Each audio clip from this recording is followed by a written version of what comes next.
Good afternoon. I hope that you are in a good health nowadays. You know that COVID-19 is attacking everywhere, and for this reason, many academic bodies stopped teaching face to face, and so I'm giving my micro lesson today from my home, from my PC, in my bedroom. So I would like you to be patient because we have a lack of some tools that I'm used to use in my previous classes, like for example the presentation tool, but I'll compensate for this loss by using some internet pages that will be very helpful to give an important lesson, which is the pronunciation. Actually, when we would like to talk about pronunciation, we have to talk about too many issues that concern the pronunciation. It's not one or two or three or five issues. There are many things that cooperate with each other to make understanding the pronunciation easy task. First of all, we should understand something called the connected speech. What's the connected speech? It's to try to speak the language as the native, to use the language with the same manner the native speaker is talking. To understand this, or to be able to do this, you have to tackle and understand 5 areas that are very helpful and important to be able to understand the connected speech, to have examples on them, and to practice, to drill, to make drilling on such examples, to be able to use similar vocabulary in the same manner, in the same behavior. Okay, first of all, I need to give you some idea about the objectives of my lesson. Any successful teacher should make his students, his learners, aware of the objectives of the lesson. It's not something that should be hindered from the students. They should understand precisely, exactly from the very beginning, what are the goals of the lesson, what are the targets of the lesson. That will be very helpful for the teacher and for the students to work together to understand and to realize these goals.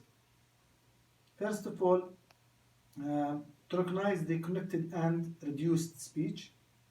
The second one is to recognize the elision and intrusion. Actually, there are many areas of connected speech, but today we are going to give only the elision and intrusion. To be able to compare, identify, and produce when practicing the front and back vowel formation. And in this regard, we are going to watch an important video for Adrian Underhill, which is a very famous linguist, and that video actually is very important because it's a landmark in the pronunciation field. I recommend everybody to try to watch it many times, not only one time. Also, we have he will give us an idea, a good idea about how to form the front vowels and the back vowels. Okay, that will be very interesting and helpful at the same time. Also, to be able to get rid of fossilization. Fossilization is an important issue. If the teacher doesn't make correction for certain mistakes, not only in pronunciation but also in writing, the students will have fossilization on the long term, and that will be difficult to be get rid of in the future. So there are techniques actually to make the corrections. Not all the time you can make the direct corrections, but sometimes it's necessary. Yes, you need to make the direct corrections. Okay. Now also we have to be able to recognize the simple past D and ED pronunciation. Actually, I have given this in the last lesson. Today just we are going we are going to give you a reminder for that, just to pass by. We have explained this in the last lesson. The last objective is to be able to use the phonemic chart efficiently. Thank you very much. Now let's go to show you the Adrian Underhill pronunciation skills introduction to the series, which is the video that I talked about. You have to know exactly how to use the phonemic chart.